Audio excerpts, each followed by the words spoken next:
Hello, welcome to the Pursuit of Truth.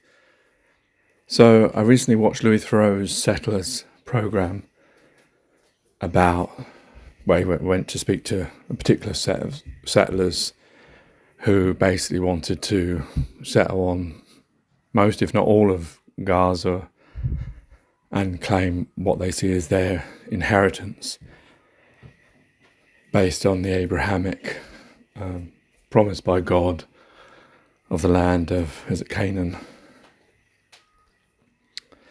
The chosen land. And then I also watched, there's a bit of Sky News. I'm going to play clips of both of these. And then was another one. If I find that, I'll stick it on. But it was a clip I saw on Facebook.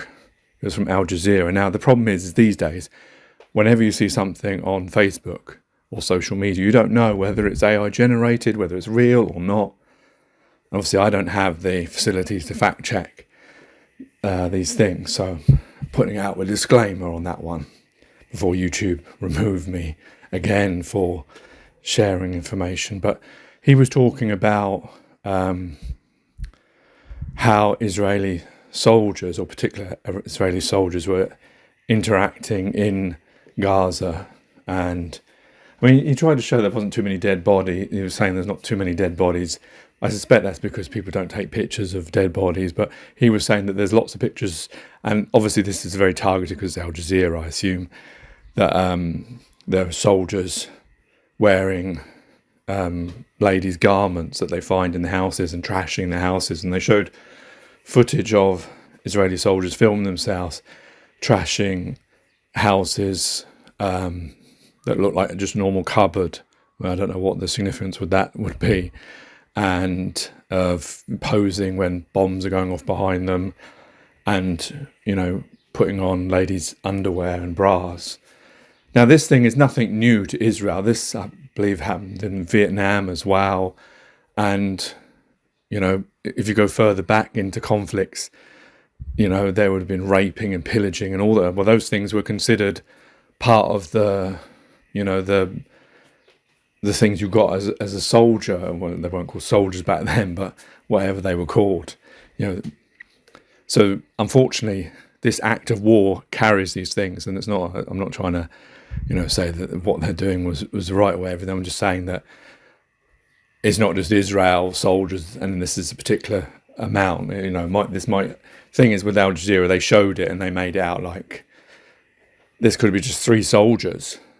That's the problem with TV. You can show just 3 people doing something, and then in people's minds, with the words you use, you can then make it feel like there's every soldier doing it. Well, of course, it's not every soldier doing it. It's these particular bad apples that you get in all walks of life in different ways.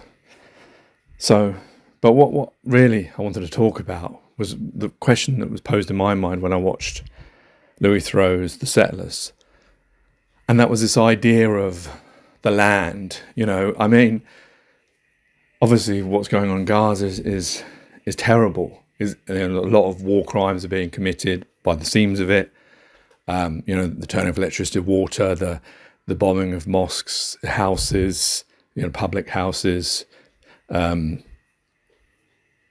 hospitals, emergency care workers, etc., reporters, journalists. But this is nothing new to just like I always say, this is nothing. This is war. This is part that you get. You could probably find this in the Second World War, in the Vietnam War, in the Crimea War, in the First World War, in the Boer Wars, in the 100-Year Wars.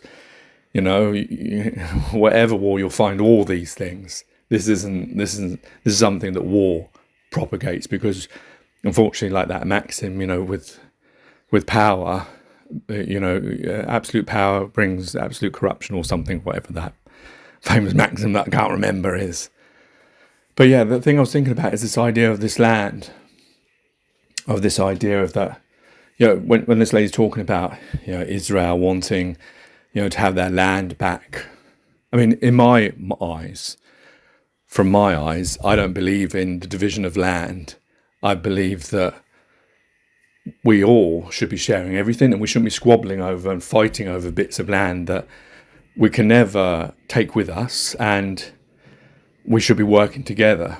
But from this argument of the system that we live within, which is the framework that I have to come from, because unfortunately that's what everyone is adopting, from that framework is what I'm talking from. So not my personal, how I would see it, but from the framework of the system that we live within, this idea of land and who it belongs to, this Israel area.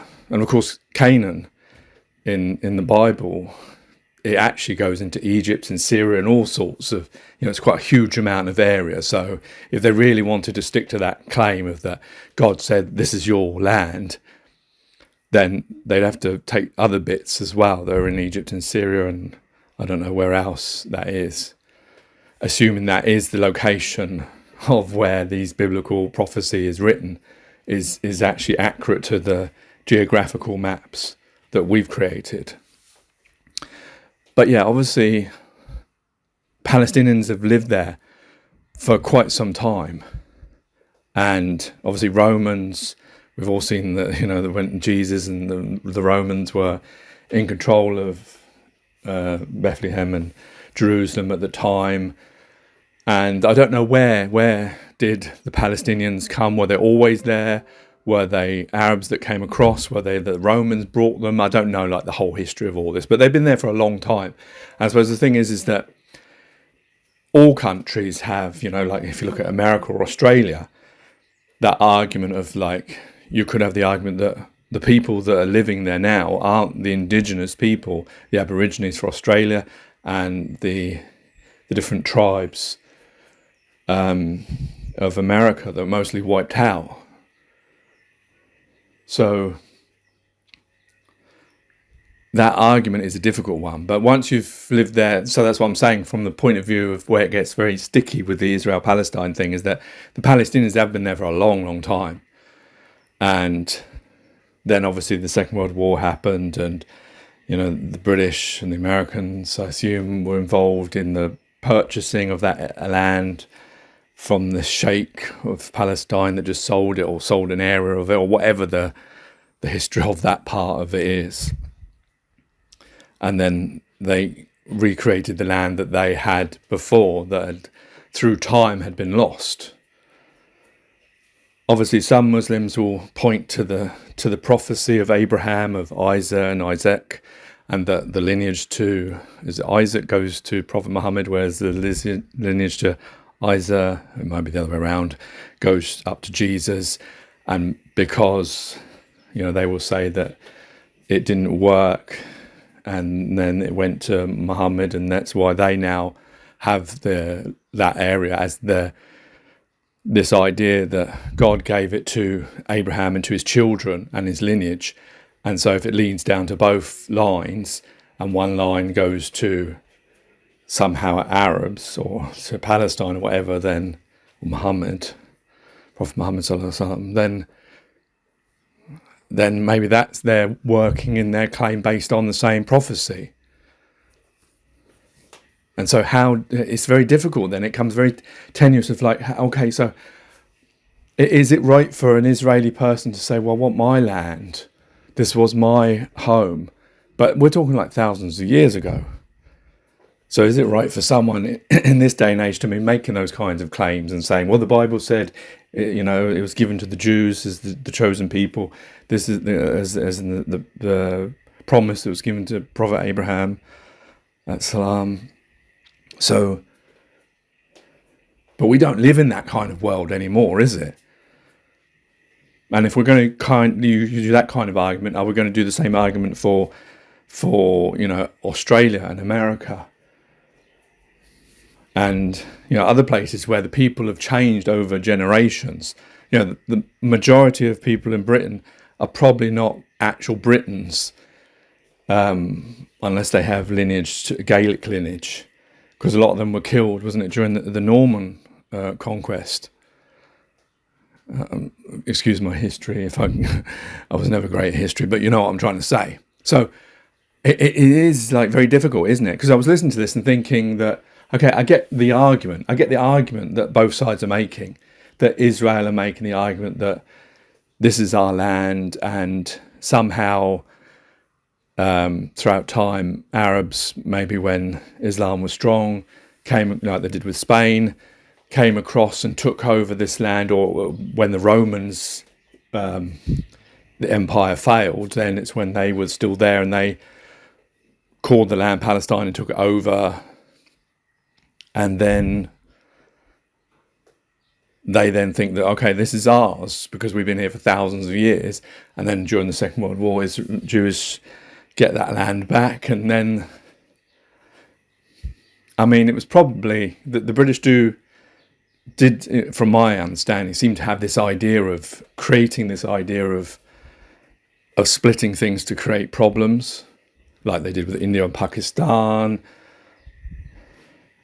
like they did with Ireland and England, North and South Ireland. I don't know if this was a policy, divide and conquer,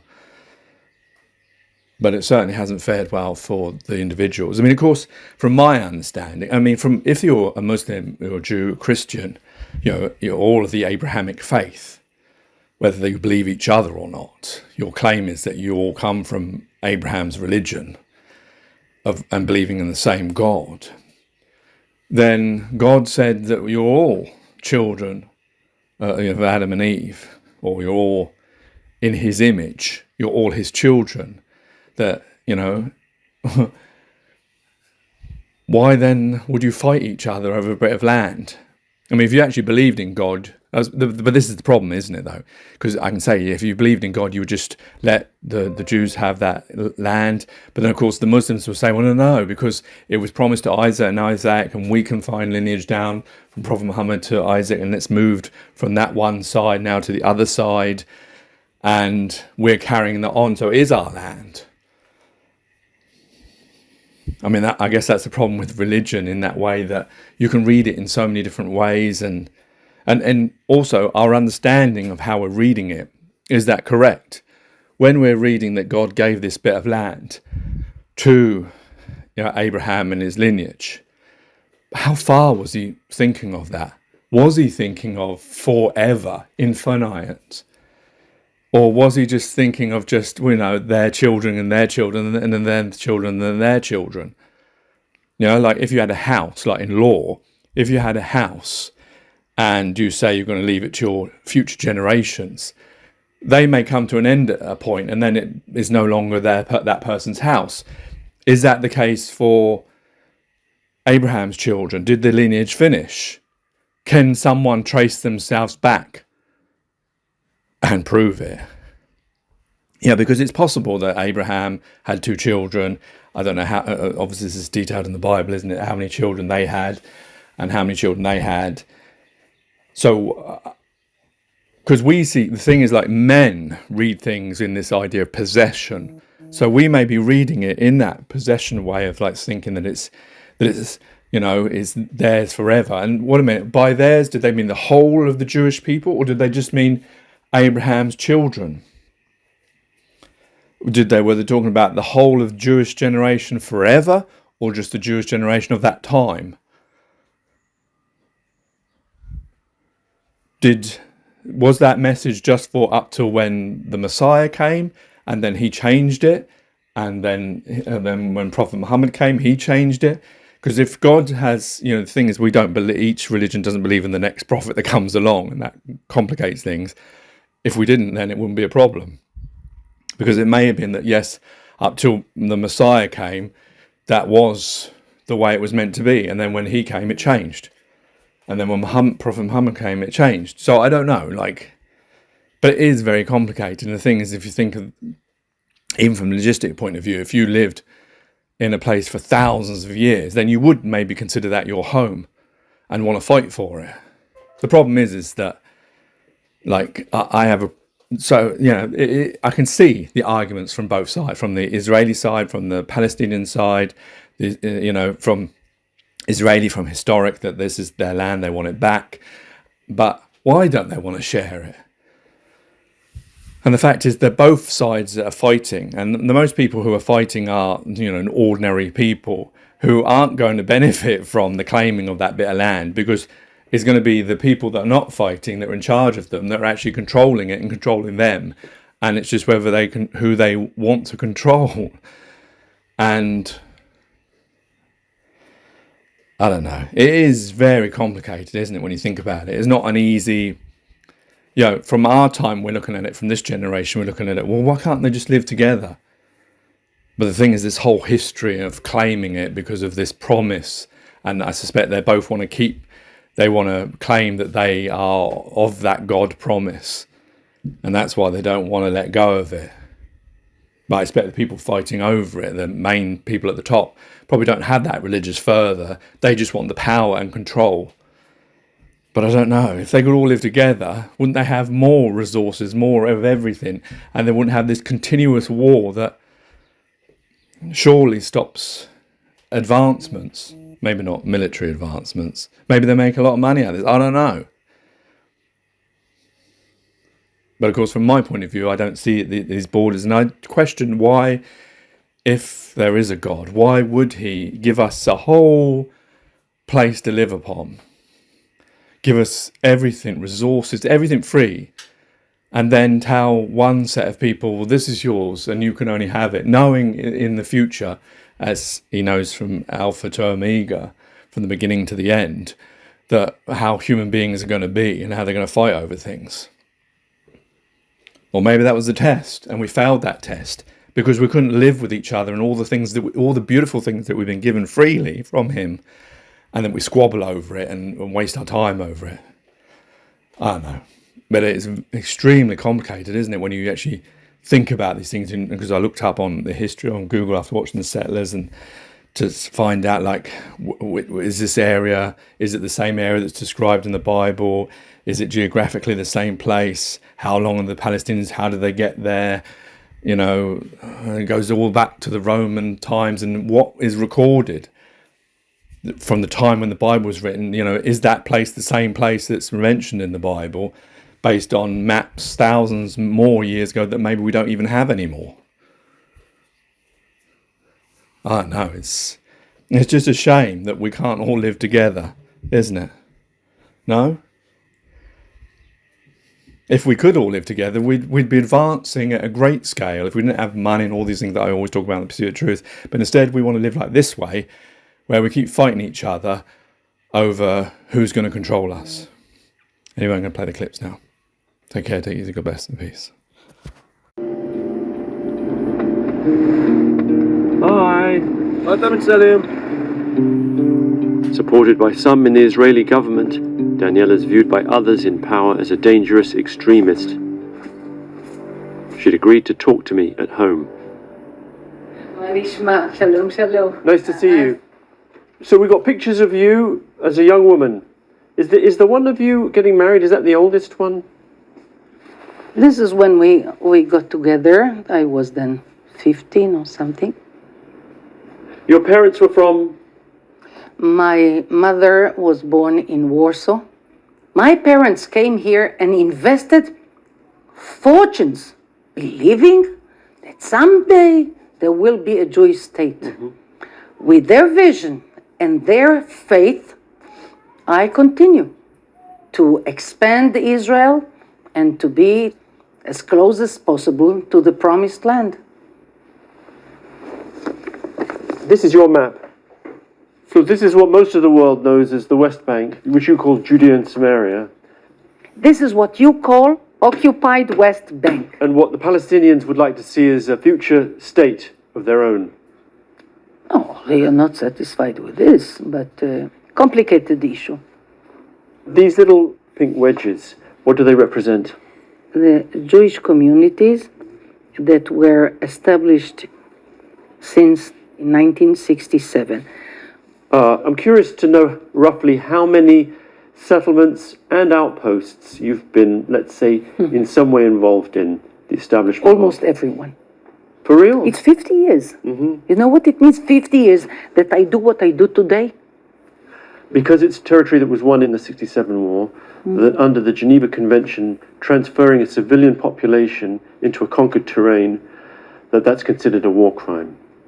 What I do here is a war crime. According to the UN. Cooperating with the person who committed war crime? Well, I'm interviewing you. It's a light felony. I'd read a couple of things suggesting that you were viewed as an extremist and possibly sympathizing with Jewish or Israeli terror. The confrontation is not over terror. The confrontation is just on whether yes or no we stay here. There's a quote, so alarming is the situation, is talking about the situation of settlers and what they describe as settler extremism and violence. Last week, Ronan Bar, the head of Israel's security service, wrote to Netanyahu, the prime minister, and the defense minister, warning that what he called Jewish terror by violent settlers was doing indescribable damage to Israel. The reason Ronan Bar says that I'm extremist has nothing to do with terror. Whatever I represent threatens his peaceful, secular life. I have nothing to do with terror. He knows I have nothing to do with terror. And he insists on saying it. It's a lie. And he knows that it's a lie. Does that really He explain doesn't it? like me. Because I have a lot of influence, much more than he has. Influence over who? The young generation that is growing in Israel. And government too? And government what? Do you have influence over government? No question. Who did all this? Can you call Netanyahu? What do you mean? Like this? No, I call his aides. So the idea is to force the government by putting people, starts with small settlements, then they get bigger, then they get recognized by the state of Israel, and basically creating a new demographic reality. We do not force a government. We do for governments what they cannot do for themselves. Even if you take Netanyahu now, he is very happy with what we do here and also about our plans to build Jewish communities in Gaza. He's happy about it, but he cannot say it. He says the opposite. It's not realistic. Good! We will make it realistic. It's not forcing the government, it's helping the government. It's step number one in politics. You don't force the government, you give the government the courage, the ability, the public support, the political support. I think you understand what I said, even if you disagree.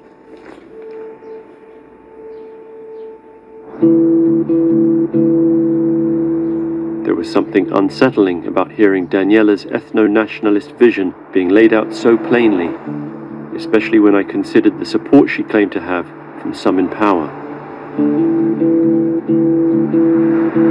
Good to see you. Good to see you. How are you? All right. A little under the weather. I'm sorry to hear that. Thank you for having us back. Hoping to understand a little better, I'd return to see him again. Okay, we're ready for the coffee. I really hope I do this right. I never know if you wear those guns just for effect. I don't know what effect I'm looking for. Do I want to look more militant? Yeah, no, I'm not wearing it just for effect. Do you want to sit down? We've talked a lot about how you see the importance of Jewish presence in what's termed the biblical land of Israel. Are you saying that you see Israel as playing a role for modeling a new kind of nationalism? Is that right? I think that all of what's happening in the world right now is leading us as a nation to open our eyes to who we are. We are the tip of the spear fighting the battles of America and defending the entire Western world, and not just the Western world, anyone who wants any semblance of liberty and freedom in their lives. Nevertheless, there are millions of people up and down the area, Arabs, Muslims, who aren't living free, right? They're enclosed without the same rights, without national self-determination, and in many respects feeling besieged.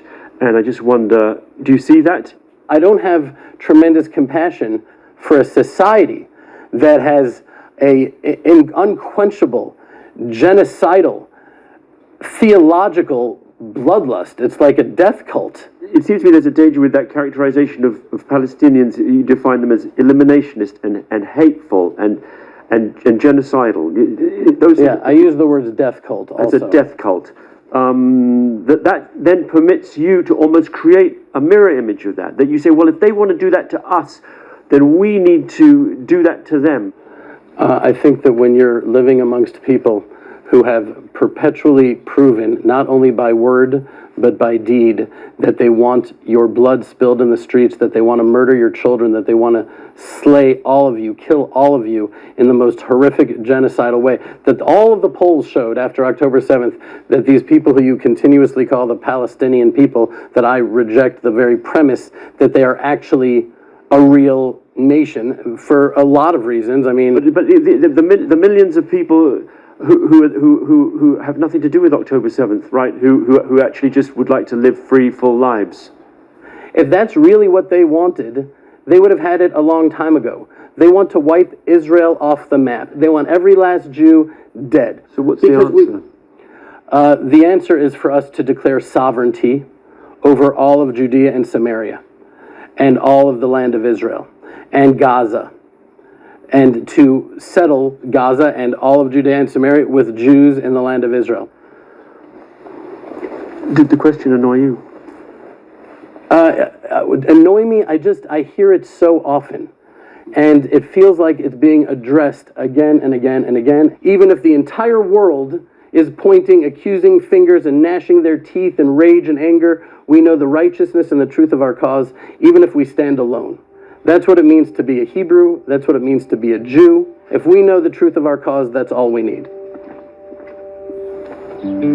I wonder if that much further is put into prayer, is put into actually reading the Torah, is actually put into practicing what God in the Torah has taught.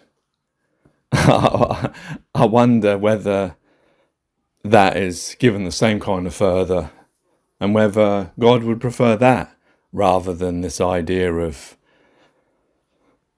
I don't know, like when he's talking about genocide and blood loss and whatever. And yeah, obviously there are a lot of Palestinians or Arabs who probably have that view of wanting Palestine to be the whole of the area, same as Israel want the whole of the area to be Israel. There's two sets of people that want both those things, and they're from each side.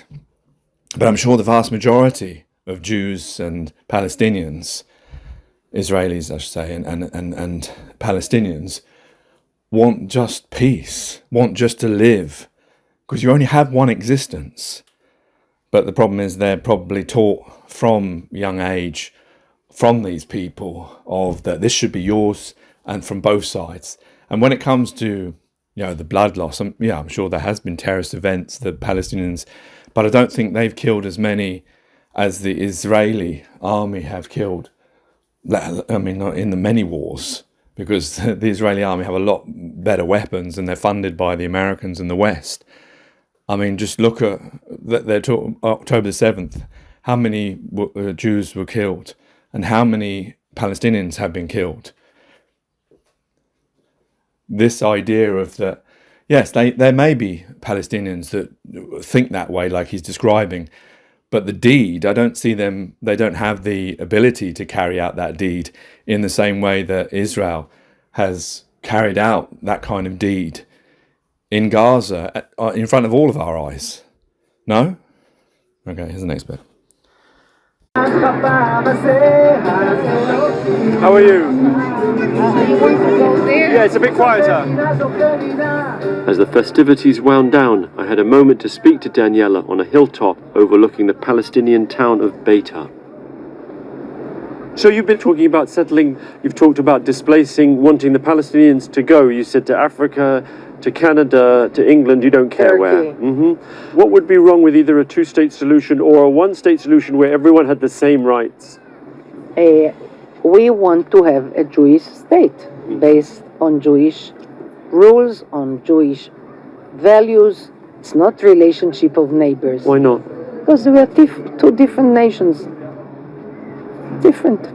I just wonder whether you feel or you're aware that, they're really suffering and there's been settlers rampaging through the area of the West Bank. So there's all this Agitation. death, tragedy, right? Tragedy. When a people is invaded, right, and then put under a military occupation, deprived of their rights, that anger seems to be an understandable response, an appropriate response. There is no such thing as settler violence. Did I speak? I don't know if I spoke. I don't mind saying it again. I mean, and I don't mind. I will be glad to explain. You don't believe it's real? There are videos. You can see them. I You mean, see what? Okay. Let's say now we have a camera here, yes. and I do this. Yeah. Pushed him by Do something. You don't mind what I did to you. You don't necessarily have to do. Well, I won't do that to you. You won't. You won't. No. And then the camera takes just part. You don't have the full picture. Then I say you're violent. You're violent against a woman. This is exactly what is going on all the time with what you call Settler violence. Settler violence. Settlers do not wake up in the morning or do not go wait for sundown to attack. No, no, no, no. Why should we wake up in the morning and think about violence? Why? Our life is good. Because you want the Palestinians to leave.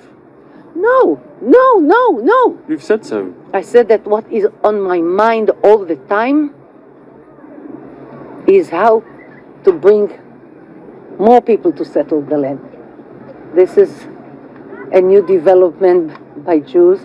This is Har Bracha. This is Itzhar. This we can develop. Here we cannot develop. I never think in terms of. I know this is beta. I don't think about beta Why not? because I think about I'm a Jew. The people. I'm a settler. The people. I'm a human being. Yes, you are. So are they. So I do not think about this. You're thinking about tribalism, thinking of your own people to the exclusion. It would be understandable to think of your own people or your own children first, but to think about other people, other children, not at all, that seems sociopathic. I can. Doesn't it? No, not at all. This is normal. To my children, I give everything because the normal thing for me is to pray for my own people. That's it. So now I continue. I hope you push me back. Smile.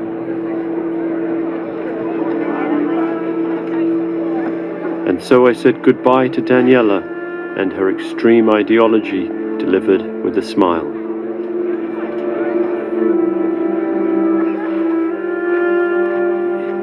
"14 years on from my first visit, with the horror of October 7th in the interim and the ongoing devastation of Gaza, the settler dream shows no sign of abating.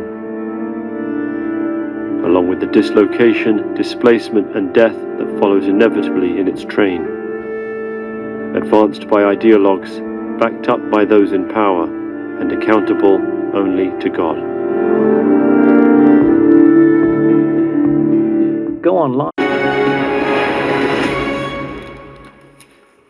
A very good evening. 19 months after the war in Gaza began, Israel's government has approved plans to capture the whole of the territory and remain there for an unspecified length of time. Benjamin Netanyahu said this time his forces wouldn't launch raids and then leave, but the opposite. Gazans today spoke of their despair at the announcement. One Israeli official said Gaza's population would need to move southward. Our Middle East correspondent, Alistair Bunkle, is in Jerusalem. A warning, his report includes images of the body bags of victims of an Israeli airstrike. These tanks in southern Israel today are getting ready to move into Gaza. Israel's war, almost 19 months long now, is entering a new phase with perhaps permanent consequences for the 2 million Palestinians that live there.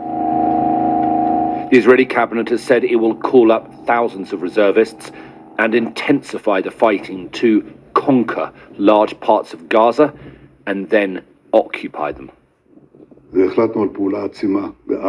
decided to take intensified action in Gaza. That was the Chief of Staff's recommendation, to move, as he said, toward the defeat of Hamas.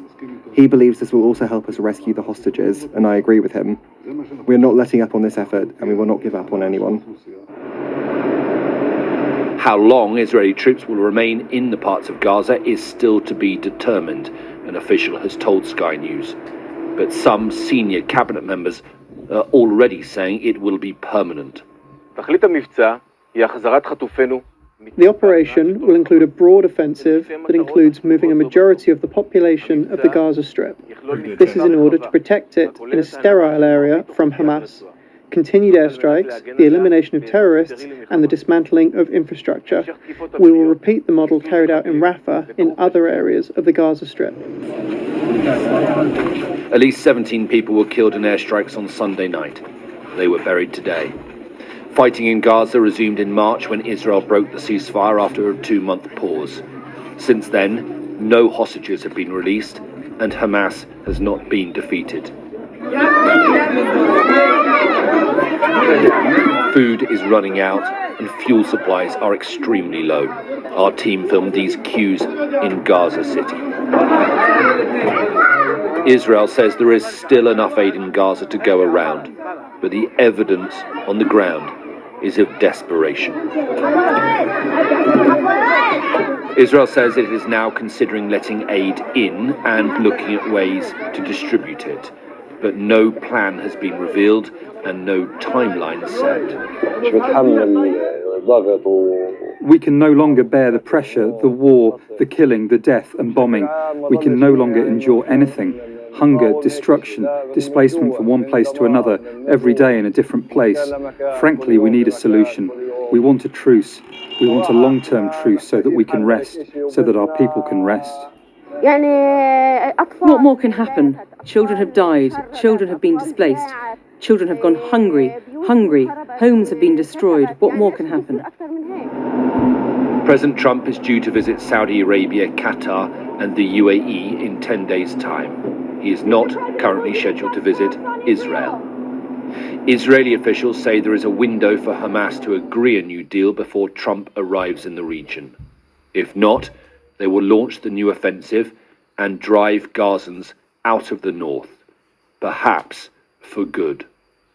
Alistair Bunkle, Sky News, in Jerusalem. Now we can get the very latest now from Alistair. I think a deal is very unlikely, and I think the offensive is almost certain. Negotiations to try and broker a new ceasefire have not really gone anywhere since Israel resumed its fighting in Gaza back in March. And I have to say, there are no signs of a breakthrough in the coming days. But Israel says that there is now a window before Donald Trump visits the region. He's not visiting Israel at the moment, incidentally. So we'll see whether any diplomatic progress can be made in that short period of time. But the Israelis seem determined to increase the numbers of Israeli soldiers in Gaza. And where did they get that kind of...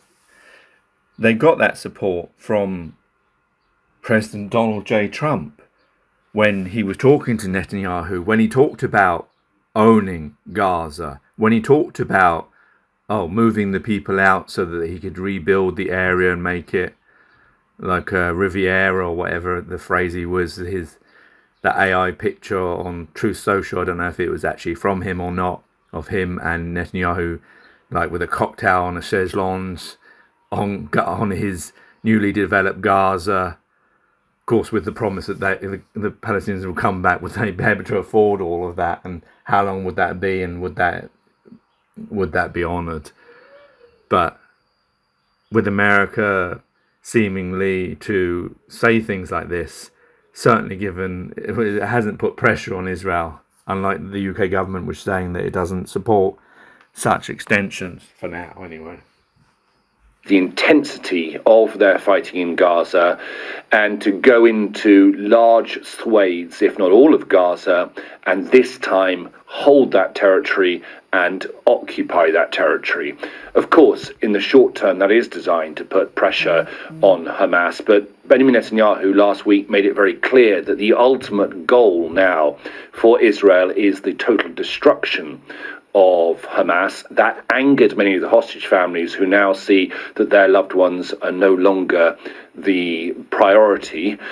And we are seeing members of the Israeli cabinet, the finance minister Bezalel Smotrich today, saying Israelis will have to get used to the idea that Israel will now occupy Gaza permanently.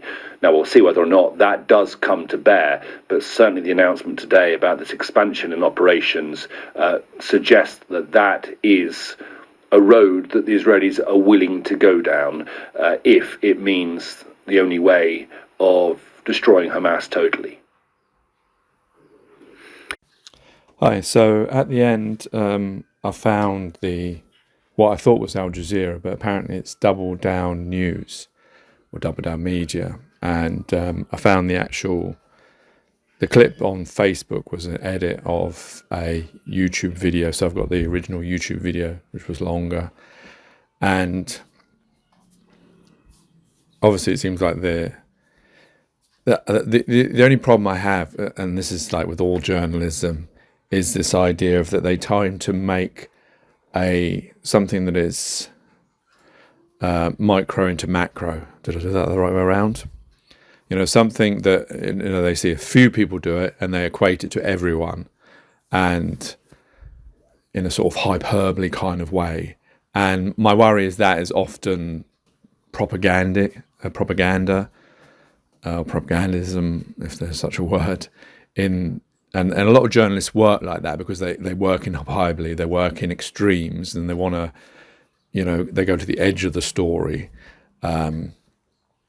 And that's my worry, that this, is equating that, it's showing a few people on YouTube talking about wanting to wipe all Gazans and then saying that it's not a subculture, it's the whole of Israel. I don't buy that, and I'm not I don't think that's true, and I don't think you can prove that by just having, a few clips of, some soldiers wearing underwear or some people singing, burn your village that they showed. Maybe 100 people. I don't know whether that is proof that it's the whole of society, which is what they're trying to sort of get at. That's their angle. And I fear that there may be a propaganda angle on this particular channel. So that would be I'm going to play it after this bit so that you have this warning of it that it is. But I guess some of the things they talk about are, they talk about how Western media reports things. And of course it's difficult to fact check these things. But we know, like in reality, that it's possible that, like in the point that the lady made in the Louis Theroux Settlers, that it depends where you start the video. If someone, like she say, if someone pushes you and then you push back, but you only show from the push back, it looks like the violent one is the second person, but you haven't seen the first bit. So whoever holds the edit, which is the media, and it depends which media it is, because, different people can show different things. And sometimes people don't always get the beginning of things. They get, when it's midway or at the end, and therefore it's difficult to get a truth of this. So I'm just putting that as a caveat to before you see this. But I thought it was quite interesting. But what it's really showing to me, and if you strip away the Israel, the Palestine, strip all those bits away, because those bits don't really, this is about humanity. Look at it from that aspect. These are human beings that are doing terrible things, and human beings where terrible things are being done to them. Either way, it happens, reverse, and, like it happens to Israelis, it happens to Palestinians, it happens to, all different sets of people. It's not really about that. What we should be looking at is the root cause thing of this. This is a human issue. Why is it that we do these things to each other? Why? And why are we still doing these things to each other? We have had many historical events. We've made countless books and movies and taught children about the war and all sorts of things. And these things should never happen again. And we should always remember and all this kind of stuff throughout history, especially these generations, the last 3 generations. So why are we still doing these things to each other? And why are we still allowing these things to be done to each other and just watching them? Of course, the problem is to stop it is to fight, isn't it? And that's the problem. Maybe this is something intrinsic. Well, I don't believe it is. But maybe it is intrinsic in humanity that we do have that animalistic nature we just can't get rid of. Which is a shame, because that means that we're doomed to repeat these things, especially in the system that we live within with divided land and divided people.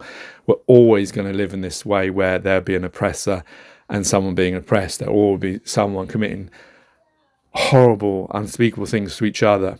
And like this video just shows one side. If I'd seen a video on YouTube of the Palestinians doing horrible things to Jews, I would have put that on. I haven't come across that when I've been watching things. So that's the thing. You could definitely show the same, that it's not happening. It is happening. Both sides are doing terrible things to each other. And it's individuals. They're not acting as groups. They're acting as individuals, because we are only individuals and we're responsible for our own actions. Take care. Take care. God bless and peace. This is the film you will not see on the BBC or CNN or any other Western media. Over the last year, we have witnessed what is the greatest crime of the 21st century. And perversely, it's a crime that has been meticulously documented and presented to us by the people who are carrying it out. We at Al Jazeera have collated all that evidence, packaged it. What it reveals is truly shocking. We focus on the town of Khibu Qaza, which is a small town of about 13,000 people. The Israeli army enters this town just after Christmas. It's emptied of people, and they simply destroy it. And they record themselves doing it. They post before and after videos, and the town is entirely flattened. There is no precedent for this in the whole history of the Israeli army. We have become addicted to explosions. The willful destruction of civilian property for punitive reasons, or even perhaps to create a buffer strip, is illegal. You can't do that. It's against international law. And they're doing it, and they're recording it, and they're putting it on Facebook. And we know the names of the soldiers and the commanders who did it. They go into the homes of Palestinians, and they're often clearly staying there, and they just smash them up. And they film themselves smashing them up. They also delight in going through women's underwear drawers, and this is a sort of recurring obsession. You have to see Israeli soldier videos in the context of the broader output of Israeli society. If you gave me a button to just erase Gaza, every single living being in Gaza would no longer be living tomorrow, I would press it in a second. I would press it right now. Give me that button and press it right now. There you go. And I think most Israelis would.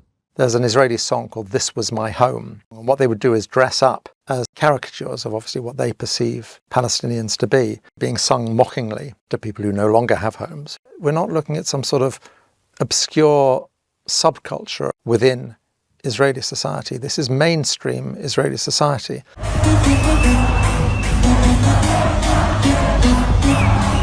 When people tell you who they are, believe them. It's an entire nation out there that is responsible. And we will fight until we'll break their backbone. 972 magazine carried a story about how the Israelis were using AI, artificial intelligence, for targeting. Essentially, they had a problem. They wanted a rate of strikes in the Gaza Strip, which human computation couldn't keep up with. They needed to use AI to identify these targets. They're using people's phones and their social media, any information at all they can scrape about them, and then they track them through their phones. So who are they talking to on their phone? Who are they simply near as they're carrying their phones around? And they have a little league table. And if you accumulate enough points, you can be killed. The terrifying thing is, how do you kill them? Where do you kill them? And they reached the calculation that it's much easier to kill people when they're at home, which is where the second bit of software kicks in, which is called Where's Daddy? The naming is indicative of a fairly dark sense of humour. They track you. Once Daddy is home, they can kill you. And of course, along with anyone else who is in the house as well. It's astonishing what Israeli soldiers do put on film, but that raises the question of what they don't put on film. You very rarely see them actually fighting. Every now and then you'll see them all firing their guns, but usually pretty clear there's no incoming. On the other hand, what you see a great deal of is them dressing up in women's underwear. Has Israel managed to destroy Hamas? I would point to a really simple, common sense thing. Israeli soldiers have posted thousands of videos online. The IDF, the Israeli army, repeatedly posts videos online. Scour those videos for the bodies of dead fighters, and there's remarkably few. I remember 20 years ago in Afghanistan when the Taliban fell, before the age of social media, and I remember making films about that, footage with piles of corpses. It's extraordinary how few dead Hamas fighters we are seeing. Another extraordinary facet of this conflict is the repeated attacks on hospitals. They have assaulted every single one of the 36 hospitals in the Gaza Strip. We have the films of Mohammed al-Halou, a remarkable young journalist who really chronicled the whole story of the Nasser hospital. The Israelis are very keen to drive people taking refuge in the hospital out, to force them further south. They send a messenger into the hospital to order the people there to leave, and they use a detainee. And they've made it quite clear to him, they know who his mother is, where she is, and that she will be killed if he does not return. So he does return. They send him back because the people still aren't leaving. People aren't leaving because they don't trust the Israelis. One of the few people who does leave is his mother. She follows him out with a small group of other people, and he's killed in front of her eyes. Having used him as a messenger, as a human shield, effectively, they simply shoot him. They shoot him 3 times in front of her eyes and kill him. What is extraordinary about so many of the soldiers' videos is the sense of impunity they have. One particular video is the 202nd paratroopers. When they left Gaza, individuals within that unit put together a video. It's like a commemorative video, and it's edited and it's set to music and so on. It's been up on YouTube now for 6 months. It includes 3 men, separate incidents, men who are shot by snipers. They are putting up the killing of people who are clearly unarmed. And for soldiers to post this in their own names shows a sense that they simply don't have to account for their actions at all. Deaths by snipers are very common in the Gaza Strip, and it's not just adult men. There's a particular shot of a child, a young boy, who was shot at the gates of the Nasser hospital. It's then too dangerous to collect the body. If you're a sniper, you know who you're shooting. You've got very good sights and you know perfectly well what you're looking at. Mohammed al-Halou, he is almost killed numerous times. One of the occasions is he's shot. He's wearing a flak jacket. They've actually managed to hit the thing that says press. One of the dreadful things about working as a journalist and as a human rights worker during this conflict, not only do you not have sort of immunity, as it were, you are positively a target. As Western journalists, we sometimes work in very hairy situations and we face danger and so on. What we don't generally wrestle with is the perpetual fear that they're going to murder our children. And in fact, on a number of occasions, they have murdered the families of Al Jazeera journalists. It's shameful that the international journalistic community has not stood up more, not just for Al Jazeera, but for all those other journalists who have been killed in the Gaza Strip. Well over 10% of all journalists in Gaza have lost their lives since this conflict began. The usual mortality rates expected of infantry soldiers is less than 5%. So we're talking about absolutely shocking levels of loss of life. Detainees are clearly abused when they are first taken prisoner. We've all seen the images of them stripped to their underwear. It's clearly designed to humiliate. We gathered accounts in the Gaza Strip of people being beaten. We have a picture of one man who had a Star of David carved into his back. In a way, for many, this is just a prelude to when they're taken into Israel to these detention centres. In our film, we have one grotesque eyewitness account of a dog being used to rape someone. فجأة جردوه من ملابسه السفلية. إجا كابتن كان موجود.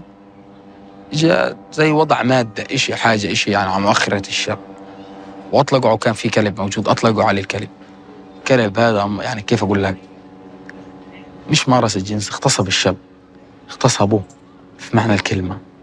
UN report at the end of June identified 53 individuals who have been killed in Israeli detention. There's a report on Israel's Channel 13 broadcasting to the world, advertising the fact, celebrating the fact that these men spend 24 hours in complete darkness with a single hole for a toilet, in handcuffs, chained together with leg cuffs. The whole focus of the report is clearly the Israeli public, and what they're trying to stress is how badly these people are being treated, because clearly the political issue within Israel is whether they're not being treated badly enough. מבצעים עבירה, חשודים בעבירה של אינוס, בעצור כפות. זה לא מעניין אותך? בגדול, עוד פעם, זה מעניין לי את האקוז מה עשו לאיש חמאס הזה. אני כל הזמן זוכר, קודם כל הדבר היחיד שמבחינתי הוא בעיה פה, זה שזו לא איזושהי מדיניות מוסדרת של המדינה להתעלל בעצירים. כי בגדול, זה גם, קודם כל מגיע להם, וזה אחלה נקמה שאנחנו צריכים לתת להם. ודבר שני, אולי זה גם ישמש אותנו קצת יותר כהרתעה. No one can hide here. No one can pretend they didn't know what was happening, because the Israelis were shouting it in our faces. Human shields are an enormously important topic, and it's an absolute indictment of Western media, the way this is covered. The idea that Hamas, the Qassam brigades and so on, used the civilian population as human shields. There is no evidence that they are positively using them as human shields, in the sense that they're hiding behind them, not allowing them to leave or not telling them that they're there. A second point about that as well. What is there about Israeli behaviour over the last year that would lead anyone for a moment to think that the presence of civilians would lead them to hold their fire? There's absolutely nothing to suggest that they would respect the fact that there are civilians in the way and therefore not shoot, which means that it would be utterly pointless for Hamas. I've looked at the Qassam Brigade's own combat videos, which are a stark contrast to the videos that the Israeli soldiers put online. There's over 300 of them, and they very often show successful attacks on tanks and other armoured vehicles. These attacks all take place in desolate, abandoned landscapes. I have not seen a single civilian. Now then there is the secondary point. The UN, international and Israeli human rights organisations have found the Israelis to be guilty of using human shields. In the film we have footage of this. You can see it, there they are, hiding behind people, resting their guns on their shoulder. They've got a man and he's being forced to go and inspect empty buildings, open the doors and so on, so that if they're booby-trapped or if there's an ambush, he will get it.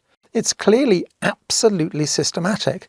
Now, the fact that the entirety of Western media and the Western political class continues to trot out this mantra about it being Hamas that hides behind human shields, when all of the abundant evidence suggests precisely the opposite. The Israelis today saying that Hamas use Palestinians as human shields, do they?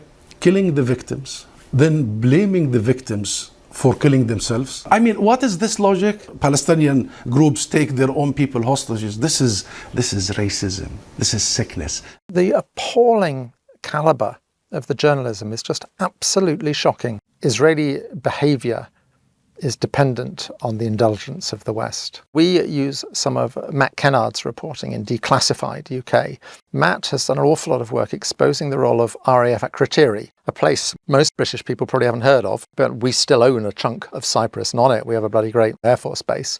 And it is clearly playing a vital role in this conflict. Right from the beginning of the conflict, you had huge military transport planes flying to Israel, numerous surveillance flights in the air for 6 hours at a time, sent from RAF Akrotiri in Cyprus over the Gaza Strip. And the suspicion would be that they are providing targeting information to the Israelis. Already by March, they'd accumulated 1,000 hours of surveillance footage over the Gaza Strip. The government is not providing a satisfactory explanation of what all this footage is being used for. Would he also explain what role, legally or otherwise, Britain has played in overflying Gaza with surveillance aircraft and the use of RAF Akrotiri as a staging point for aircraft going to Israel, which many people believe are carrying weapons that are used to bomb Gaza?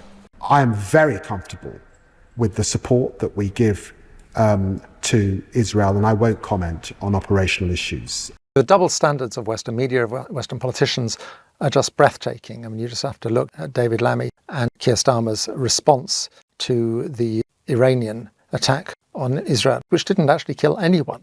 I utterly condemn this attempt by the Iranian regime to harm innocent Israelis. And they were straight to the lectern condemning it in a way that they have not condemned the Israelis, who have killed over 40,000 people. It's quite clear that the lives of one group of people are worth more than the lives of another group of people.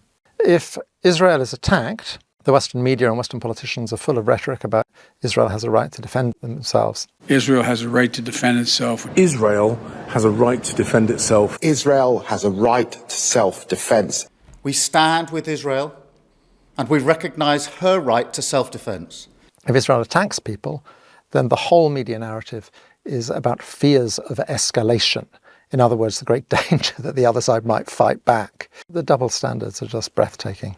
One way in which we're sort of liberated at Al Jazeera is we don't have to buy into this bogus two-sidesism, this bogus sort of equivalence. There is no equivalence between, on the one hand, an all-powerful occupying power building illegal settlements on Palestinian land, and on the other side, a prostrate, helpless, powerless people. There's no moral, political or military equivalence there. But also, on October the 7th, 2 babies are killed, which is dreadful, it's appalling.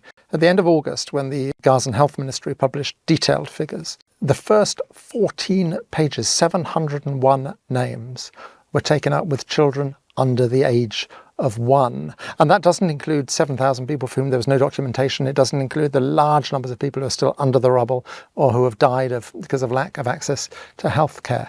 It's very, very likely that in the end, the total number of dead and injured in the Gaza Strip will be more than 250,000 people. There is just no comparison between the two. Now, if, as for example the BBC often does, you achieve balance by having 2 stories in your evening news report. On the one hand, reporting the very real anguish and trauma of a family who still have a son or a daughter in captivity in Gaza, and on the other hand, an airstrike which has killed 40 people, 15 of them whatever, who are perhaps children. If you are treating that as equivalent, you are buying into a fundamentally racist arithmetic. There was no balance in what was going on. Israeli spokespeople who we did have on were given a lot of free rein to say whatever they wanted with very little pushback. Babies were set on fire. Babies were shot in the head. Whereas any Palestinian guest was asked to condemn Hamas. But I want to ask you specifically about Hamas's actions today. Do you support them? Israel has a right to defend itself. That was the editorial line that was drilled into us, into all of our coverage. To a guest talking about, Israeli airstrikes killing Palestinians in Gaza, that would be the response from our presenters. Denying access to food is collective punishment, and that we should all be clear in saying that. Israel will argue, obviously, that it has a right to defend itself. People were terrified of using the word genocide in coverage. They still are. You will very rarely see it in any BBC coverage. And if an interviewee says the word genocide... This is a genocide happening in front of our eyes. That word is, as you know, incredibly emotive, and the Israelis, as you know, will be saying that they are targeting Hamas only.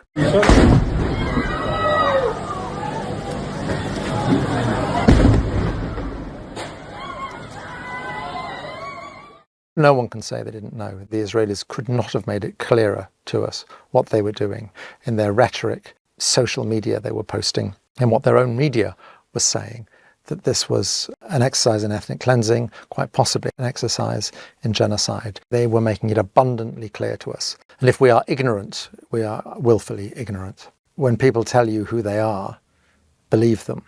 And the Israelis have certainly told us who they are over the last year.